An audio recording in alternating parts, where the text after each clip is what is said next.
சிறகடிக்க சீரியலில் இனி என்ன நடக்க போகுது தான் பார்க்க போகிறோம். ரோஹிணிக்கு ரொம்பவே கஷ்டமாக இருக்குது. நம்ம அம்மாவையும் கிருஷியும் பார்க்காம இருக்கோம், போய் பார்த்துட்டு வந்துடுவோம் அப்படின்னு சொல்லிட்டு நேராக வித்தியாட்ட போகிறாங்க. வித்தியா உன்னோட பைக்கு தாயேன் அப்படிங்கிறாங்க. என்னடி சொல்கிற அப்படிங்கிறாங்க. உன்னோட பைக்கு தான், நான் வந்து எங்கள் அம்மாவை பார்த்துட்டு வரேன் அப்படிங்கிறாங்க. இவ்வளோ தூரத்துக்கு நீ பைக்லேயே போயிருவியா அப்படிங்கிறாங்க.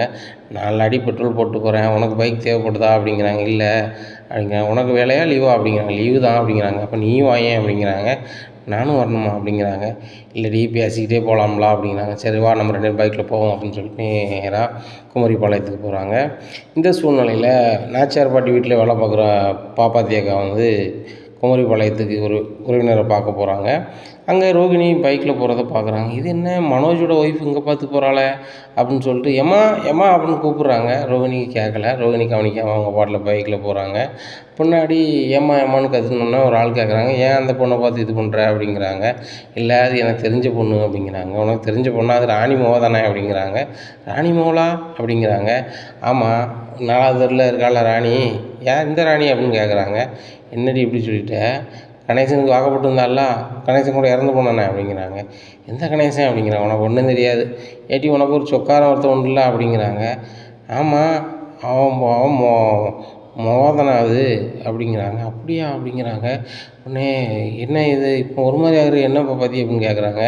இல்லை ஒன்றும் இல்லை அப்படிங்கிறாங்க. மனசுக்குள்ள நினைக்காங்க, இது மனோஜ் பொண்டாட்டி மலேசியாவிலேருந்து வந்த பொண்ணுன்னு சொல்லிட்டு இருந்தாங்க. இவங்க என்னென்னா ராணி பொண்ணுங்காங்க. ராணி பொண்ணா? ஒருவேளை நான் பார்க்குறது தான் தப்பா, இந்த பொண்ணு வேறு பொண்ணா அப்படின்னு சொல்லிட்டு நினைக்காங்க.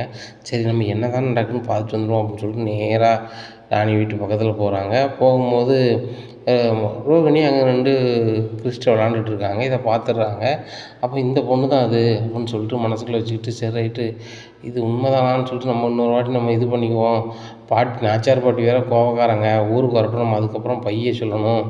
ஏன்னா வந்து இது எவ்வளோ பெரிய விஷயம். இந்த பிள்ளைக்கு வந்து விசாரித்த வகையில் கல்யாணம் முடிஞ்சு பிள்ளை இருக்குது, புருஷன் இறந்து போயிட்டான் வச்சுட்டான்னு சொல்லுதாங்க.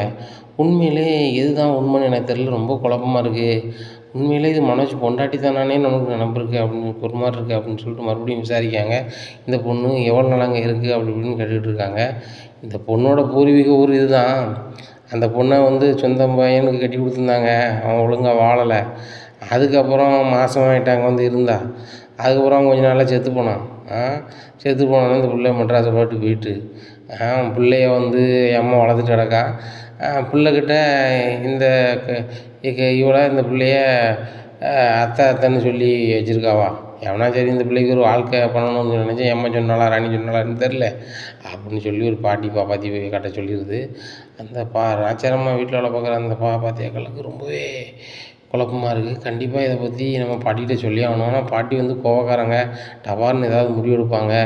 இந்த பிள்ளை வந்து தனக்கு கல்யாணம் ஆனதையும் குழந்தை இருக்கிறதையும் மறைச்சி கல்யாணம் முடிச்சிருக்கு. சப்போஸ் நம்ம சொல்ல போனால் வேறு மாதிரி ஆயிடக்கூடாது. இல்லை பாட்டிக்கு தெரியுமோ தெரியட்டுமா அப்படின்னு சொல்லிட்டு ரொம்பவே குழப்பத்தில் இருக்காங்க. அப்போ நம்ம வந்து சீட்டு போட்டு பார்ப்போம் அப்படின்னு சொல்லி வீட்டில் போய் சீட்டு போட்டு பார்க்காங்க. நம்ம பாட்டிகிட்ட சொல்லலாமா சொல்ல வேண்டாமான்னு சொல்லி சீட்டில் வந்து நீ சொல்லிடு அப்படின்னு வருது. அப்போ நம்ம சொல்லிட வேண்டியதான். பாட்டி வந்து ரொம்ப கோவக்காரங்க, நான் சொல்லலைன்னா கூட உனக்கு தெரிஞ்சுக்கிட்டே ஆண்டி என்கிட்ட சொல்லலைன்னு கேட்பாங்க என்ன, அதனால் சொல்லிடணும். பாட்டி வீட்டில் நம்ம 20 வருஷமாக வேலை பார்க்கோம். 20 வருஷமாக நம்மளுக்கு சாப்பாட்டுக்கு அந்த பாட்டி தான் தருது. உண்ட சாப்பாட்டுக்கு நம்ம துரோகம் செய்யக்கூடாது, கண்டிப்பாக சொல்லிடணும் அப்படின்னு நினைக்காங்க. இந்த சூழ்நிலையில் ரோகிணி அவங்க அம்மாவை பார்க்க வந்துட்டு கிருஷிக்கு எல்லாத்தையுமே பொருளெல்லாம் வாங்கிட்டு வந்திருக்காங்க. அப்போ வித்யாவை சொல்கிறாங்க, வித்யா நீனும் ரோகிணி கூட வரலாம்ல அடிக்கடி அப்படிங்கிறாங்க. எங்கம்மா வர முடியுது, ரோகிணி ரொம்ப பிஸி ஆயிடுவா, பார்லர்னு கிடப்பான். நான் ஐடி வேலைக்கு போகிறேன்ட்டு கிடப்பேன். ஏன்னா இந்த கேப்பில் ரோகிணியை பார்த்து அவன் பார்லரில் போய் நான் கொஞ்சம் கடலையை போட்டு போவேன். இதில் 1000 பிரச்சனை. உங்கள் மகா வேறு பெரிய பணக்கார வீட்டு உள்ள அப்படி இப்படின்னு சொல்லி வச்சுருக்கா அப்படிங்கிறாங்க. நீனாலும் சொல்லக்கூடாதா வித்யா, உள்ளதை சொல்லி கல்யாணம் முடிச்சிருக்க வேண்டாமா அப்படிங்கிறாங்க. ஏம்மா பழைய கதையே பட்டிக்கிட்டு இருக்காத, எனக்கு கல்யாணம் முடிஞ்சு 1 வருஷம் ஆக போகுது என்ன, நான் சந்தோஷமாக தான் இருக்கேன் அப்படிங்கிறாங்க. ஏண்டி நீ சந்தோஷமாகவா இருக்க அப்படிங்கிறாங்க. உடனே என்ன சொல்கிற வித்யா, வேறு எதுவும் மாப்பிள்ளைக்கும் ரோகிணிக்கும் பிரச்சனை, கல்யாணிக்கும் பிரச்சனையா அப்படிங்கிறாங்க. உங்கள் கல்யாணி நீங்கள் தான் கூப்பிடணும், ரோகிணியை தான் எனக்கு தெரியும். ரோகிணிக்கு எந்த பிரச்சனையும் இல்லைம்மா, நீங்கள் கவலைப்படாதீங்க. இப்போ என்ன பண்ண போகிறீங்க அப்படிங்கிறாங்கல்ல. கல்யாணி ரொம்ப நாளுக்கு அப்புறம் வந்திருக்கா, அதான் நாட்டுக்கோழி பக்கத்து வீட்டில் சொல்லியிருந்தேன், அதான் கொண்டு வந்திருக்காங்க. அந்த நாட்டுக்கோழியை நான் வந்துட்டு சமையல் பண்ண போகிறேன் அப்படிங்கிறாங்க. நாட்டுக்கோழியா, செம பண்ணுங்கள். நாட்டுக்கோழிலாம் நாங்கள் வந்து சிட்டிக்குள்ளே கேள்வி தான் போட்டிருக்கோம். இன்றைக்கி எவ்வளவு விலையாயிட்டு. இந்த நாட்டுக்கோழிலாம் நாங்கள் கிடைக்கிறது கஷ்டம்தான். அங்கே நாட்டுக்கோழின்னு தராங்க, பண்ணையில் வளர்க்கக்கூடிய பிராய்லரை நாங்கள் நாட்டுக்கோழின்னு அந்த கலரில் சாப்பிட்டுட்ருக்கோம். அதான் நடக்கு அப்படிங்கிறாங்க. உடனே என்ன செய்வீங்க அப்படிங்கிறாங்க. இதெல்லாம் முடியெல்லாம் பிடுங்கிட்டு நான் வந்து அதை சுட்டு கொத்தி குழம்பு வைப்பேன். அந்த குழம்பு ரொம்ப மணமாக இருக்கும் அப்படிங்கிறாங்க. நான் கூடவே இருந்து பார்க்குறேன் அப்படிங்கிறாங்க. உடனே ரோகிணி சொல்கிறாங்க, இதெல்லாம் அசால்ட்டடி, கிராமத்தில் வந்து நீ பெருசாக பேசிகிட்டு இருக்காத, கிராமத்தில் எல்லாருமே நாட்டுக்கோழி தான் சாப்பிடுவாங்க அப்படிங்கிறாங்க. யாரடி நாட்டுக்கோழி சாப்பிட்றான், இன்றைக்கி எல்லாருமே தான் கோழி வளர்க்கறத அவமானமாக நினைக்கிறாங்களே அப்படிங்கிறாங்க. உடனே ரோகிணி சொல்கிறாங்க, கோழி வளர்க்குறதுலாம் அவமானம் இல்லை, நம்ம வளர்க்க மாட்டுக்கோம் அவ்வளோதான் அப்படின்னு விட்டுருக்காங்க. உடனே வித்தியாவும் சொல்கிறாங்க, அது உண்மை தாண்டி, நாட்டுக்கோழியில் உள்ள ரசனை, நாட்டுக்கோழியில் உள்ள சுவை, நாட்டுக்கோழியில் உள்ள ஆரோக்கியம் வேறு இதில் இருக்குது, நிறைய பேருக்கு தெரிய மாட்டேங்குது, நாட்டுக்கோழி இனமே நிறைய அழிஞ்சு போச்சு அப்படின்னு பேசிகிட்டு இருக்காங்க. என்னடி ரொம்ப ஆரோக்கியமாக பேசிகிட்டு இருக்கு அப்படிங்கிறாங்க.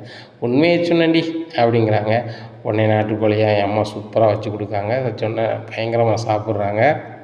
இந்த சொன்ன சாப்பிட்டுட்டு ஒரு தூக்கத்தை போடுறாங்க. தூக்கத்தை போட்டோன்னா ஒரு ஃபோன் வருது. மனோஜ் வந்து, ரோஹிணி எங்கே இருக்க அப்படிங்கிறாங்க. என்ன மனோஜ், என்ன விஷயம், பார்லரில் இருக்கேன் அப்படிங்கிறாங்க. நானும் பார்லரில் தான் இருக்கேன். உன் பார்லரில் நீ இல்லை, நான் பார்த்தேன், நீ பார்லர் இருக்கங்க அப்படிங்கிறாங்க. இல்லை மனோஜ், என் ஃப்ரெண்டு பார்லருக்கு வந்திருக்கேன் அப்படிங்கிறாங்க. அப்படி சொல்லு, ஃப்ரெண்டு பார்லர்னு சொல்ல வேண்டியது தானே, ஓன் பார்லர்னு சொன்னால் பார்லருக்கு வந்துட்டேன், ஓனர் ஷீட்டில் வேறு யாரோ இருக்காங்க அப்படிங்கிறாங்க. அவங்க என் ஃப்ரெண்டு தான், இந்த பார்லரை எப்படிலாம் டெவலப் பண்ணலான்னு சொல்லிட்டு அவங்கள அனுப்பியிருக்கேன். அவங்க பார்லருக்கு நான் வந்திருக்கேன். அவங்க கொஞ்சம் டென்ஷன் பார்ட்டி, அவங்ககிட்ட எதுவும் பேசாதீங்க, நீங்கள் வந்துடுங்க அப்படிங்கிறாங்க. ஆமாம் ரோகிணி, டென்ஷன் பார்ட்டி தான் அவங்க. நான் உள்ளே போயிட்டு இந்த மாதிரி என் வீட்டம்மா சேரில் நீங்கள் உட்காந்துருக்கீங்கன்னு கேட்டேன். நீங்கள் யாரியா, ஆம்பளை வந்து லேடி பார்லருக்கு வரீங்க அப்படி இப்படின்னு கேட்டுச்சு. இந்த பார்லர் ஓனரே நான் தான், என் முன்னாடி தான் நடத்துகிறான், சரியா, நீங்கள் யார் அப்படின்னு கேட்டேன்.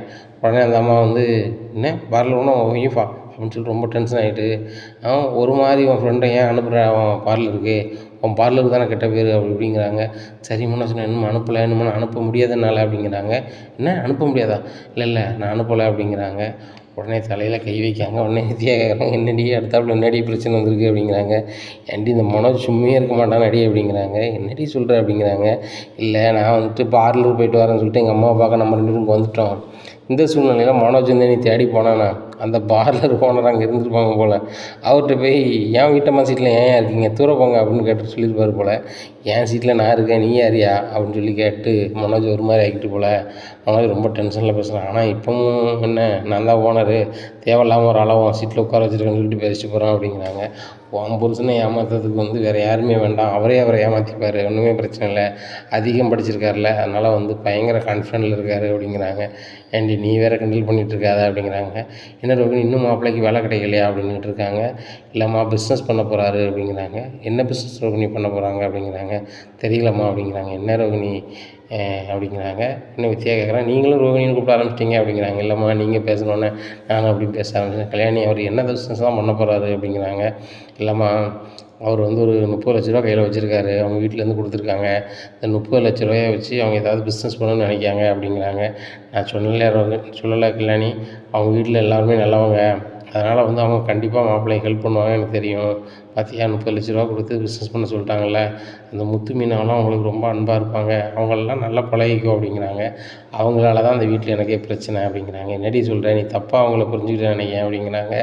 உடனே வித்தியா சொல்கிறாங்க, ஏம்மா நீங்கள் தான் தப்பாக எடுத்துட்டீங்கன்னு நினைக்கிறேன், அவங்க 2 பேரும் சரியான வசப்பிச்சு, அந்த முத்தை குடிகாரன்னு நம்ம நினச்சோம்னா வேறு லெவலில் இருக்கான் அப்படிங்கிறாங்க. ஏண்டி நீ சும்மா இரு அப்படிங்கிறாங்க. இல்லைம்மா அவங்க பையன்லாம் குடிக்கிற பையன் இல்லை, அந்த பையன் இங்கெல்லாம் வருவான் போவான், கிருஷ்ணன் நல்லா தூக்குவான், கிருஷ்ணன் ரொம்ப பாசமாக இருப்பான், எனக்கெல்லாம் 2-3 பெரிய உதவி செஞ்சுருக்கான், ஹாஸ்பிட்டலே கொண்டு சேர்த்து எனக்கு உயிரியை காப்பாற்றிருக்கான், நல்ல பையன் அப்படிங்கிறாங்க. உடனே ஏம்மா அவனை என்னோட நல்ல பையனா அவனை நீ மகனாக தேர்ந்தெடுத்துட்டு நீ மகன் இல்லைன்னு சொல்லிட வேண்டியதானே அப்படிங்கிறாங்க ரோகிணி. உடனே அம்மா அப்படி பேசுகிற அப்படிங்க, உண்மையை தான் சொல்கிறேன், முத்து மீனாவும் சரியாக வராது அப்படி இப்படின்னுட்டு இருக்காங்க. சரிம்மா நான் அந்த இதுக்குள்ளே போகல, நீ நான் சந்தோஷமாக இருந்தால் அதுவே போகணும், மாப்பிள்ளை என்ன பிஸ்னஸ் பண்ண போகிறாருன்னு இப்போ கேட்டேன்னு சொல்ல தெரிலங்கிற. சரி நல்ல பிஸ்னஸாக பண்ணட்டும், நீ அவர் கொஞ்சம் ஹெல்ப்ஃபுல்லாக இரு, அவரை டிஸ்டர்ப் பண்ணாத அப்படிங்கிறாங்க. வித்தியா சொல்கிறாங்க, அவரை யார் டிஸ்டர்ப் பண்ணாலும் அவர் வேலையில் அவர் கரெக்டாக இருப்பார் அப்படிங்கிறாங்க. உடனே என்னம்மா நல்ல அவர் வேலையை நல்லா சின்சியராக பார்ப்பாரா அப்படின்னு கேட்குறாங்க ரோகிணியோட அம்மா. இல்லை, அவர் தூங்குறது வேலையும் சாப்பிட்றது வேலையும் யார் சொன்னாலும் சொல்லாட்டிலும் அவர் செஞ்சுக்கிட்டே இருப்பார், அவர் வந்து எதை பற்றியும் கவலைப்பட மாட்டார், வயிறு நிறையணும், நல்லா தூங்கணும், அதான் அவரோட கொள்கை அப்படிங்கிறாங்க. நீ என்னம்மா நீ சொல்கிற அப்படிங்க. ஏம்மா இவன் ஏதாவது ஜோக் அடிச்சிட்ருப்பா, அவரெல்லாம் மாறிட்டாருமா வேண்டாம்மா, இவன் பிஸ்னஸ் பண்ண போகிறாரு அப்படிங்கிறாங்க. நான் தானடி பார்க்க போகிறேன், அவர் என்ன தான் பிஸ்னஸ் பண்ணுறாரு நானும் பார்க்குறேன். இல்லை நானும் பார்க்குறேன், நிறைய பேரை நான் பிஸ்னஸ் பண்ண போகிறேன், அந்த பிஸ்னஸ் என்ன தான் பிஸ்னஸ் பண்ணுறாங்கன்னு தெரியல, ஆனால் நான் பிஸ்னஸ் பண்ண போகிறேம்பாங்க. அது மாதிரி உன் வீட்டுக்காரன் கையில் ஒரு 30 லட்ச ரூபா வச்சுருக்காரு, அவர் நேரம் பிஸ்னஸ் பண்ண போகிறேன்னு சொல்கிறாரு, நீனும் அவர் கூட சேர்ந்து சொல்லிகிட்டு இருக்க, சரி பார்க்கலாம் அப்படின்ட்டு இருக்காங்க. இந்த சூழ்நிலையில் பாப்பாத்திக்கு ஃபோன் அடிக்கிறாங்க பாட்டி, நாச்சார் பாட்டி ஃபோன் அடிக்காங்க. ஃபோன் அடித்து என்னம்மா எப்படி இருக்க பாப்பாத்தி, என்ன வரோம், விவசாயமாக எப்படி போயிட்டுருக்கு அப்படிங்கிறாங்க. விவசாய வேலைகள் வந்து நல்லா போயிட்டுருக்கு பாட்டி, ஆட்கள் கரெக்டாக பார்த்துட்ருக்காங்க, வீட்டு வேலை எல்லாமே செஞ்சுட்டேன்.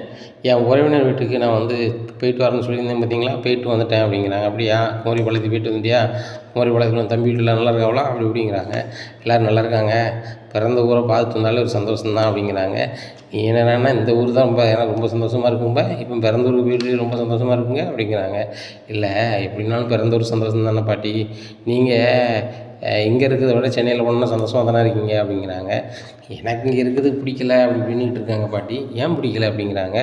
நான் அப்படி சொல்லலை, என் பேரம்பேத்திகளோடு இருக்கிறது சந்தோஷமாக இருக்குது, ஆனால் அந்த நகர நாகரிகத்தில் என்னால் பழக்கத்தை என்னால் கடைப்பிடிக்க முடியல. அவங்க பரபரப்பாக இருக்காங்க, அது போக இந்த ரோட்டில் நம்மளால் நடக்க முடியல. கிராமத்து சாலையில் நம்ம வந்து குறுக்க மறுக்க போனால் கூட வண்டிக்காரன் நின்று போவான். இங்கே பெரிய ரோடாக இருக்குது, அது போக குறுக்க மறுக்க போனால் இடித்து போட்டும் போயிடுவான். அதனால் கொஞ்சம் கவனமாக தான் இருக்க வேண்டியிருக்கு. அது போக சுகாதாரமும் இல்லை, கிராமத்தில் வந்து குறுகிய வீடு தான் இருக்கும், அதனால் இருக்கக்கூட கிராம பஞ்சாயத்துலேருந்து சுகாதாரமாக வச்சுருக்காங்க. இங்கே நகர பஞ்சாயத்தில் வந்து இப்போ நிறைய வீடுகள் இருக்கிறதுனால அவங்க வந்து சுகாதாரமாக பண்ண முடியலையான்னு தெரியல. இந்த மக்களுக்கு வந்து அதிகமாக விழிப்புணர்வும் இந்த மாதிரி தெரியல. நிறைய பிளாஸ்டிக்கை பயன்படுத்துகிறாங்க, நிறைய குப்பைகள்லாம் போடுறாங்க. பிளாஸ்டிக்கை தனியாக போடணும், மக்கும் குப்பையை தனியாக போடணும், அந்த இதெல்லாம் அவங்களுக்கு தெரியல. அவங்க வந்து ஃபுல்லுமே எதுலனாலும் போட்டு போய்கிட்டு இருக்காங்க அப்படிங்கிறாங்க. என்னம்மா சொல்கிறீங்க, அவங்களுக்கு இன்னும் விழிப்புணர்வு இல்லாமல் இருக்காங்க. அவங்க பூரா படித்தவங்க தானே, பட்டணத்தில் இருக்கவங்க அப்படிங்கிறாங்க. பட்டணத்தில் இருக்கவங்க தான் ஏட்டி பூட்டி பண்ணுதாங்க, ஒருத்தர் ஆனால் பேச மாட்டேங்காங்க. அதில் ஒரு பிரச்சனை இல்லை, ஆனால் அன்புன்னு ஒன்று இல்லாமே போயிடுது அப்படிங்கிறாங்க பாட்டி. பாப்பாத்தியக்கா நினைக்காங்க, இப்போ சொல்லிடுவோமா வேண்டாமா, பாட்டி ஜாலி மூடில் தான் இருக்காங்க, சொல்லிடுவோமா அப்படின்னு நினைக்காங்க. அப்போது அம்மா அவங்ககிட்ட கொஞ்சம் பேசணும் அப்படிங்கிறாங்க. என்ன பாப்பாத்தி சொல்லு அப்படிங்கிறாங்க. இல்லை சரி நான் எங்கள் ஊருக்கு வாங்கலை, நான் சொல்கிறேன் அப்படிங்கிறாங்க. எதுவும் அர்ஜென்ட்னா சொல்லு அப்படிங்கிறாங்க. இது அர்ஜென்ட் இல்லைம்மா, பேசி ஒன்று முடிவெடுக்கணும் அப்படிங்கிறாங்க. என்ன உன் வீட்டு கதையா அப்படிங்கிறாங்க. ஆமாம்மா, கிட்டத்தட்ட என் வீட்டு கதை மாதிரி தான், நீங்கள் வாங்கம்மா நேரில் பேசிக்கிடுவோம் அப்படிங்கிறாங்க. அப்போ தான் நினைக்காங்க பாப்பாத்தியக்கா, பாட்டி வந்து நம்ம சொல்கிறோம், அவங்க வீட்டில் இருக்காங்க, திடீர்னு ஏதாவது முடிவெடுத்துடக்கூடாது, அந்த பிள்ளை வேறு வந்து புருஷனை இழந்தவா, இப்போ ஒரு பிள்ளைய வச்சுக்கிட்டு கல்யாணமே முடியல வைக்கலன்னு சொல்லிட்டு கல்யாணம் முடிச்சிருக்கான். அது வந்து சரியாக வராது, நம்ம விசாரித்த வகையில் இவ தான் தெரிஞ்சு போச்சு, பேரையும் மாற்றி சொல்லியிருக்கான், அதனால் வரட்டும் நம்ம பேசிக்கிடுவோம், நம்ம இப்படி பேசினா வந்து இப்போ பேசினா சரியாக வராது அப்படின்னு சொல்லிட்டு அவங்க மறைச்சிடுறாங்க. சரி எல்லாம் கிராமத்துக்கு வந்து நான் பேசிக்கிட்டேன், திரும்ப வந்து இங்கே ஒரு கொஞ்சம் வேலை இருக்குது, இதை முடிச்சுட்டு வரேன், என் பேரம்பேத்தியலுக்குள்ளே கொஞ்சம் முட்டலும் மோதலுமாக இருக்குது, அதை ஒழுங்கு பண்ணிட்டு தான் வருவேன், இங்கே ராஜ்யமும் சரியில்லாமல் இருக்குது அப்படிங்கிறாங்க. சரிம்மா அப்படின்னு சொல்லிட்டு ஃபோனை வச்சிடுறாங்க. அப்போ தான் நினைக்காங்க, சரி பாப்பாத்தி ஏதோ சொல்லணுங்க, சொல்ல வந்தால் சொல்லலை, என் கதைன்னு தெரியல, சரி நம்ம கேட்போம், எதனாலும் யோசனை பண்ணி கேட்டு செய்வோம் அவ்வளோதானே அப்படின்னு நினைக்காங்க. அப்போ தான் பார்த்துட்ருக்காங்க, ரோகிணி வந்து விஜயாட்ட பயங்கர வெண்ணராயம் பேசிகிட்டு இருக்காங்க, சின்ன மாமியார் மாதிரி பேசிகிட்டு இருக்காங்க. மீனாவை அதிகமாக வேலை வாங்கிக்கிட்டே இருக்கிறாங்க. இதை பார்க்குறாங்க. இதை பார்க்கும்போது பாட்டிக்கு ரொம்ப வேதனையாக இருக்குது. ஆளை போல் இந்த மீனாவும் இந்த வீட்டில் சராசரியான ஒரு பொண்ணு தான், ஒரு மருமக தான். அப்படி பார்க்க மாட்டேறா அந்த விஜயா. பணக்கார மருமக தான் பெருசு, இந்த ஏழை வீட்டிலேருந்து வந்த பொண்ணு கிடையாதுன்னு நினச்சிட்டு இருக்கா. எல்லார்ட்டையும் உலகம் நடக்கக்கூடிய இந்த விஜயா முத்துட்டி மீனாட்டையும் ஒரு மாதிரி நடக்கிறா. இதை பார்க்கும்போது ரொம்ப வேதனையாக இருக்குது. இதுக்கு என்ன செய்யலாம் அப்படி இப்படின்னு சொல்லி பார்க்கல. எல்லாருமே ரூம்பை ஷேர் பண்ணணும் அப்படி ஒரு நிறைய கொண்டு வராங்க, ரூம்பை ஷேர் பண்ணிடுறாங்க. அதுக்கப்புறம் வீட்டு வேலைகளை வந்து பிரித்து தான் செய்யணும் வைக்கணும் அப்படிங்கிறாங்க. அப்போ வந்துட்டு பாட்டி சொல்கிறாங்க, யார் ஒரு ஆள் வந்து ஹாலில் தூங்குறாங்களோ அவங்க கோட்டா தான் ஃபுல் அண்ட் ஃபுல்லாக அப்படிங்கிறாங்க. அப்படின்னா என்னது பாட்டி அப்படின்னு சொல்லி கேட்குறாங்க. அதாவது 3 ரூம் வேணும் 3 குடும்பத்துக்கு, ஆனால் 2 ரூம் தான் இருக்குது. ஒரு குடும்பம் உள்ளே படுக்கும்போது ஒரு குடும்பம் ஹால்லேயோ மொட்டை மாடிலையோ தூங்கலான்னு சொல்லிட்டோம். அப்படி சொல்லும் போது அந்த குடும்பம் தான் வந்து வீட்டில் சமையல் வேலையும் பார்த்துக்கணும், முத்தம் தொளிக்கிற வேலையும் பார்த்துக்கணும் அப்படிங்கிறாங்க. என்ன சொல்கிறீங்க பாட்டி அப்படின்னு சொல்லிட்டு ஸ்ருதி கேட்குறாங்க. ஆமாம், இப்படி தான் நடைமுறை அப்படிங்கிறாங்க. சூப்பர் பாட்டி, அது கொஞ்சம் இன்ட்ரெஸ்ட்டாக தான் இருக்கும். ஆனால் எனக்கெல்லாம் செய்ய தெரியாது, இருந்தாலும் எனக்கு ஆள் இருக்குது, ஒன்றும் பிரச்சனை இல்லை அப்படிங்கிறாங்க. ஆமாம், எல்லாருமே ஜோடியாக தானே இருக்கீங்க, புருஷன் செஞ்சான்னா பொண்டாட்டி செஞ்சானே, மொத்தத்தில் 2 பேரும் செய்யணும். என்ன செஞ்சால் ஓகே, ஒன்றும் பிரச்சனை கிடையாது. ஆனால் வந்து நான் செய்ய மாட்டேன் வைக்க மாட்டேன்னு சொல்லக்கூடாது. இந்த வீட்டில் எல்லோரும் மருமக தான். ஏழை பணக்காரங்கங்கிறது இந்த நடைமுறை இங்கே கிடையாது. வந்தவங்க எல்லாரும் அக்கா தங்கச்சி, இங்கே இருக்கிறவங்க எல்லாருமே அண்ணன் தம்பி. என்ன அப்படி இருக்கும்போது வேற்றுமை வரக்கூடாது அப்படிங்கிறாங்க. ஸ்ருதின்னு சொல்கிறாங்க, இதுவும் சூப்பராக தான் இருக்குது பாட்டி, கரெக்டு தான். இந்த வீட்டில் வந்து யார் எப்படியோ, நான் வந்து நீங்கள் சொல்கிற இதை நான் டாஸ்க்கை வந்து செய்யலான்னு இருக்கேன் அப்படிங்க. டாஸ்க்கா? நீங்கள் கொடுத்த வேலையை செய்யலான்னு இருக்கா பாட்டி அப்படிங்கிறாங்க. அப்படியா, சரி. இப்போ வந்து கோட்டாவில் யார் வீட்டுக்கு வெளியே படுக்கா அப்படின்னு கேட்காங்க. உடனே ஸ்ருதி சொல்கிறாங்க, ரோகிணியும் மனோஜும் தூங்குறாங்க அப்படிங்கிறாங்க. ரைட்டு. அவங்களே இப்போ சமையல் வேலையை இந்த வாரத்துலேருந்து சமையல் வேலையும் வீட்டை முத்தம் தொளிக்கிறதையும் கோலம் போடுறதையும் எடுத்துக்கிடணும் அப்படிங்கிறாங்க. பாட்டி, எனக்கு கோலம் போட தெரியாது, அது போக முத்தம் தொளிக்க தெரியாது அப்படிங்கிறாங்க. ஏம்மா, எல்லாமே வானத்துலேருந்து கற்றுக்கிட்டா வராங்க, பூமிக்கு வந்த பிறகு தான் கற்றுக்குறாங்க, சரியா? அதனால் கற்றுக்கலாம். நீ போடுறது தான் கோலம். என்ன, நீ விரதம் இருக்கும்போது கோலம் போட்டதாக அண்ணாமலை சொல்லி என்கிட்ட சந்தோஷப்பட்டார். அதை மாதிரி நீ எப்படி போடுறியோ அதான் கோலம். கோலங்கிறதே வண்ண வண்ணமாக இருக்கிறது தான். அதனால் உன் வண்ணத்தை, உனக்கு என்ன வண்ணம் பிடிக்கும் அதை செய் அப்படி இப்படின்னுட்டுருக்காங்க. இந்த சூழ்நிலை சரி அப்படின்ட்டுருக்காங்க. பாட்டி 4 மணிக்கெலாம் எந்திரிச்சிடுறாங்க. மனோஜும் ரோகிணியும் பயங்கரமாக ஹாலில் தூங்கிட்டு இருக்காங்க. உடனே மனோஜே அப்படிங்கிறாங்க. பாட்டி அப்படிங்கிறாங்க. எந்திங்க முத்தம் தொளிங்க அப்படிங்கிறாங்க. பாட்டி, இவ்வளோ சீக்கிரமாக போகணுமா அப்படிங்கிறாங்க. காலையிலே போய் முத்தம் தொளிச்சா தான் அதுக்கு ஒரு மவுசு, என்ன போங்க அப்படிங்கிறாங்க. உடனே கிளம்பி போகிறாங்க. பாட்டி சொல்கிறாங்க, குளிக்காமையா போகிறீங்க அப்படிங்கிறாங்க. பாட்டி, இவ்வளோ நேரத்துக்கு யாராவது குளிப்பாங்களா அப்படிங்கிறாங்க. டேய், காலையிலே எழுந்திரிச்சி குளித்தாதான் நாளைக்கு என்ன செய்யலாம் ஏது செய்யலாம் அப்படிங்கிற ஒரு சுறுசுறுப்பு வரும். மனுஷன் வந்து அன்னாடு காலையிலே குளிக்கணும். குளிக்கிறது வந்து உடம்புக்கு ரொம்ப நல்லது. குளிக்கிறதுக்கு வந்து நம்மளுக்கு ஆரோக்கியத்துக்கு மட்டும் இல்லை, நம்ம உடல் வெப்பநிலையை சீர் பண்ணுறதுக்கும் உதவும். அதனால் காலையிலே எழுந்திரிச்சோன்னா பல் விளக்கிட்டு காலை கடனை முடிச்சுட்டு தான் வெளில போகணும். ஏன்னா அந்த குளியல் தான் காலை கடனில் முக்கியமான ஒன்று அப்படிங்கிறாங்க. உடனே காலை கடனெலாம் குளிச்சுட்டு 2 பேரும் வந்து ஹாலில் உட்காந்துருக்காங்க ஃபேன் காற்றுக்கு. உடனே சரி போய் முத்தம் தொளிங்க அப்படிங்கிறாங்க. பாட்டி, வெளியே யாருமே இருக்க மாட்டாங்க அப்படிங்கிறாங்க. யார் இருந்தானே இல்லாட்டண்ணே, அவன் புருஷன் கூட வருவான், நீ முத்தத்தை தொளி, என்ன முத்தத்தை தொளித்து கோலம் போடு அப்படிங்கிறாங்க. உடனே போய் தண்ணியை தொளிக்கிறாங்க. தண்ணியை தொளிச்சுட்டு கோலத்தை போடுறாங்க. கோலத்தை போட்டு ஏறி வராங்க. கோலம் சரியில்லை. மனோஜ் சொல்கிறார், ரோகிணி கோலம் சரியில்லாமல் இருக்குது, உன்னை கண்டிப்பாக முத்து கிண்டல் பண்ணுவோம் அப்படிங்கிறாங்க. அப்படியா அப்படின்னு சொல்லிட்டு மறுபடியும் அழித்து கோலம் போடுறாங்க. கிட்டத்தட்ட 4-5 வாட்டி கோலத்தை அழித்து போடுறாங்க. கோலம் சரியாகவே இல்லை. உடனே பாட்டி போய் பார்க்க போகிறாங்க. இன்னும் என்னம்மா கோலம் போட்டு வச்சுருக்க அப்படிங்கிறாங்க. உடனே சதுரமாக போட்டு வச்சுருக்கேன். என்னம்மா, ஒரு கோலம்னா ஒரு வீட்டில் எவ்வளோ அழகாக போடுவாங்க, நீ பரவாயில்லாமல் போடுமா அப்படிங்கிறாங்க. உடனே மறுபடியும் முத்தத்தை தொளித்து கோலத்தை போடுதாங்க. தண்ணி ஓவர் ஆயிடுது. முத்தம் தொளிக்கிற இடத்துல வந்து தண்ணி கூடுதலாகிடுது. இன்னும் சலன்னு கிடக்கு. உடனே அதில் கோலத்தை போட்டுட்டு டப்புன்னு ஏறி வராங்க. பொத்துன்னு விழுந்துருதாங்க ரோகிணி. விழுந்தோடனே அம்மா அப்படின்னு கத்துறாங்க. உடனே என்ன ரோகிணி எனக்கு கை வலிக்கு அப்படிங்கிறாங்க. உடனே நேராக கூப்பிட்டு வந்து காலில் வச்சுருக்காங்க. பாட்டி, ஒரு கை வலிக்கு என்னடா செஞ்சா அப்படிங்கிறாங்க. இல்லை, கோலம் போடும்போது தடுக்கி விழுந்துட்டா அப்படிங்கிறாங்க. அதெல்லாம் ஒன்றும் செய்யாது. கோலம் போடுற பொம்பளை ஆட்கள் எத்தனை நாளாக இது வாட்டியாக கீழே விழுந்து எந்திரிச்சிருப்பாங்க. கொஞ்சம் நேரம் இருந்துட்டு சரி பண்ணுறது தான், இதை பெருசாக பண்ணிகிட்டு இருக்க வேண்டாம் அப்படிங்கிறாங்க. பாட்டி, இல்லை, அவளுக்கு ரொம்ப வசமாக விழுந்துட்டா, தண்ணியை நிறைய சிந்திட்டா அப்படிங்கிறாங்க. டேய், கோலம் போடுற இடத்துல நார்மலாக தண்ணி தெளித்து கோலம் போடணும். இது வரைக்கும் மீனாக கோலம் போட்டிருக்கா, அந்த இடத்துல ஏதாவது ஈரம் வந்திருக்கா? அப்படி ஈரத்தில் அவள் கீழே விழுந்தா வச்சான்னு ஒரு கதை வந்திருக்கா? அப்படி விழுந்தாலும் அவன் சொல்ல மாட்டான், இதான் உள்ளது அப்படிங்கிறாங்க. நானே கோலம் போடும்போது ஏகப்பட்ட வாட்டி சின்ன வயசில் விழுந்துருக்கேன்டா அப்படின்ட்டு இருக்காங்க. பாட்டி, ரோஹிணி முடியல அப்படின்ட்டு இருக்காங்க. பாட்டி, நான் என்ன சொல்லிட்டு இருக்கேன், நீங்கள் என்ன சொல்லிகிட்டு இருக்கீங்க அப்படிங்கிறாங்க. உடனே மனோஜ் எல்லாரையும் எந்திரிக்க முடியும், நம்ம ஹாஸ்பிட்டல் போய்ட்டு வந்துடலாம் அப்படிங்கிறாங்க. என்னம்மா, இதுக்கெல்லாமா ஹாஸ்பிட்டல் போவேன், கையில் சாதாரண இது போட்டிருக்குன்னா இப்போ ஒன்றும் உப்பை காய்ச்சி அடித்தா சரியாயிரும் அப்படிங்கிறாங்க. என்ன உப்பை காய்ச்சி அடிக்கணுமா அப்படிங்கிறாங்க. வெந்நியை நல்லா கொதிக்க வச்சுட்டு ஒரு துணியில் கல் உப்பு வச்சுக்கிட்டு ஒத்தி எடுத்தால் சரியாக போகுது இல்லையா?